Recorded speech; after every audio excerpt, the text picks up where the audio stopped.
ले लो, चलना पड़ता है और चल के यूं बनना पड़ता है। इस देश में गोरों ने राज किया, उनको इंकलाब का नारा देने वाले ये थे, और ये एक अपनी वर्दी का जोश, जुनून और जज्बा होता है, वो उनके कर्तव्य होते हैं, जिनके लिए अंदर से मरकर अपनी जिंदगी को मौत के घाट उतारकर मौत को अमर करना शहीद कहलाता है। डॉक्टर अर्चना शर्मा का बलिदान इन सफेद पोशों की वजह से, मानसिक प्रताड़ना की वजह से, अपना काम, अपना सेवा धर्म नहीं निभा पाने की वजह से हुआ। वो 1 साल पहले हम सब ने याद किया है आज उनको। और जो सरकार हम में से न जाने कितनी अर्चना शर्मा निकालना चाहती है, कितना ये बलिदान चाहती है, उसके लिए ये काला कानून ला रही है। वो सिर्फ और सिर्फ उनका चुनावी स्टंट है, वो जनता को भी वर्गला रही है। आज हमारे माननीय चिकित्सा मंत्री ये कहते हैं कि डॉक्टर जाएं स्ट्राइक पर, प्राइवेट निजी चिकित्सालयों से हमें कोई फर्क नहीं पड़ता। 65% जनता को कौन सेवा देता है? निजी चिकित्सालय। और नीचे पट्टी हमारे माननीय मुख्यमंत्री की चलती है कि मेरा चिकित्सकों से अनुरोध है, विनम्र अपील है कि वे कृपया काम पर लौटें। जब हमारे माननीय स्वास्थ्य मंत्री ये कह रहे हैं कि हमें कोई फर्क नहीं पड़ता, तो मुख्यमंत्री क्यों अपील कर रहे हैं? ये खुद घर में तो तय कर लें कि क्या चाहते हैं वो निजी चिकित्सकों से। RTH ला दिया, जनता को सब पता है, जनता अंदर की बात जानती है, ये सब उनको पता है कि ये सिर्फ उनको बरगलाने का तरीका है। वो 65% काम आज उनके फेल्योर वाले सरकारी तंत्र में जनता खुद अपनी आंखों से देख रही है। कितने डायलिसिस के अभाव में मरीज मर रहे हैं, कितनी सर्जरी टल रही हैं। तो मेरे माननीय स्वास्थ्य मंत्री जब डॉक्टरों को कसाई कहते हैं, जब डॉक्टरों को लालची कहते हैं, जब लुटेरा कहते हैं, तो वो ये नहीं सोचते कि ये काम क्यों हैम्पर हो रहा है। हमें सेवा करनी है, सेवा हमारा धर्म है, हम काम पर लौटना चाहते हैं। हम बार बार एक एक दिन हम रो रो के बिता रहे हैं, एक एक रात हमारी तिल तिल कर बीत रही है, लेकिन माननीय मुख्यमंत्री को होश नहीं है कि वे बीच सड़क में आए और जो हुजूम जयपुर की सड़कों पर निकला था, जिसमें व्योवृद्ध जो आज भी हमारे साथ है, हमारे पिता हैं, और वो चिलचिलाती धूप में पूरे जयपुर का चक्कर छाता लेकर लटका रहे थे, क्या तब भी मुख्यमंत्री की आत्मा नहीं पसीजी? क्या चाहते हैं वो हमसे? हम अपना बलिदान दें, हम अपना सिर काट दें, लेकिन नहीं, सेवा हमारा धर्म है, हम सेवा करेंगे, लेकिन हम अन्याय नहीं सहेंगे। ये लड़ाई हमारी अन्याय की है, हमारे हक की है, हमारी जनता से कोई लड़ाई नहीं है। हमें ये धमकियां मिल रही हैं कि जनता तुम्हारे खिलाफ प्रदर्शन पर आएगी, ऐसा नहीं होगा। जनता से हम रोज रूबरू होते हैं, हम जनता की रूह में उतरे हुए हैं, जनता हमें सब जानती है। हम 365 दिन 24 घंटे जनता के बीच में बैठते हैं। ये वो लोग हैं जो सिर्फ अपनी अपनी वोटों की स्वार्थी राजनीति के लिए 5 साल में एक बार जनता को मुंह दिखाते हैं, उसके बाद कभी मुंह दिखाने के काबिल नहीं रहते। शहीद स्मारक से भगत सिंह चौक तक जाएंगे, उससे पहले हम उन्हें अपनी श्रद्धांजलि देने के लिए 1 मिनट का मौन रखेंगे।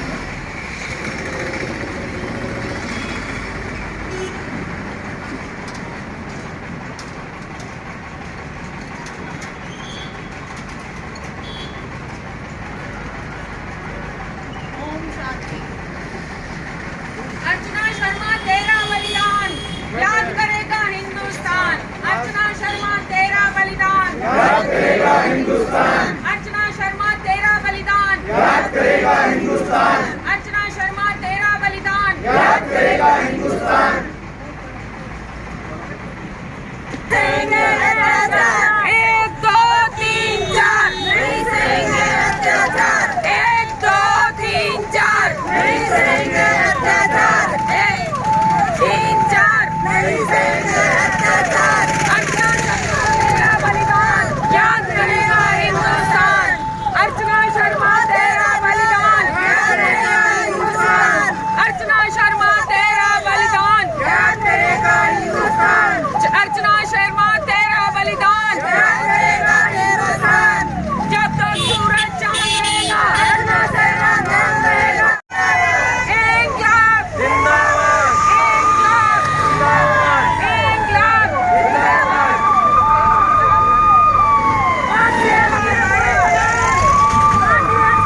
Roll back. सेवा हमारा धर्म है, सेवा हमारा धर्म है, सेवा हमारा धर्म है, सेवा हमारा धर्म है, सेवा हमारा धर्म है। इंकलाब जिंदाबाद, इंकलाब जिंदाबाद, इंकलाब जिंदाबाद। 1 2 3 4 नहीं सहेंगे अत्याचार, 1 2 3 4 नहीं सहेंगे अत्याचार। अर्चना तेरा ये बलिदान याद करेगा हिंदुस्तान, अर्चना तेरा ये बलिदान याद करेगा Hindustan. No to RDS, no to RDS, ऊपर में लगा दो, ऊपर में लगा RDS, no to RDS, no to RDS, no to RDS, no to RDS, no to RDS, no to RDS. 1 2 3 4 नहीं सहेंगे अत्याचार, 1 2 3 4 नहीं सहेंगे अत्याचार। अर्चना तेरा ये बलिदान याद करेगा हिंदुस्तान, अर्चना तेरा ये बलिदान याद करेगा Hindustan. No to RDS, no to RDS, no to RDS, no to RDS, no to RDS, no to RDS, no to RDS. 1 2 3 4 नहीं सहेंगे अत्याचार, 1 2 3 4 नहीं सहेंगे अत्याचार, 1 2 3 4 नहीं सहेंगे अत्याचार, 1 2 3 4 नहीं सहेंगे अत्याचार। जब तक सूरज चांद रहेगा, अर्चना तेरा नाम रहेगा। जब तक सूरज चांद रहेगा, अर्चना तेरा नाम रहेगा। जब तक सूरज चांद रहेगा, अर्चना तेरा नाम रहेगा। इंकलाब जिंदाबाद, इंकलाब जिंदाबाद। 3 4 नहीं सहेंगे अत्याचार, अर्चना तेरा ये बलिदान याद करेगा हिंदुस्तान, अर्चना तेरा ये बलिदान याद करेगा Hindustan. No to RDS, no to RDS, no to RDS, no to RDS, no to RDS, no to RDS, no to RDS. 1 2 3 4 नहीं सहेंगे अत्याचार, 1 2 3 4 नहीं सहेंगे अत्याचार। अर्चना तेरा ये बलिदान याद करेगा हिंदुस्तान। शहीद भगत सिंह जिंदाबाद, इंकलाब जिंदाबाद, इंकलाब जिंदाबाद, इंकलाब जिंदाबाद, इंकलाब जिंदाबाद।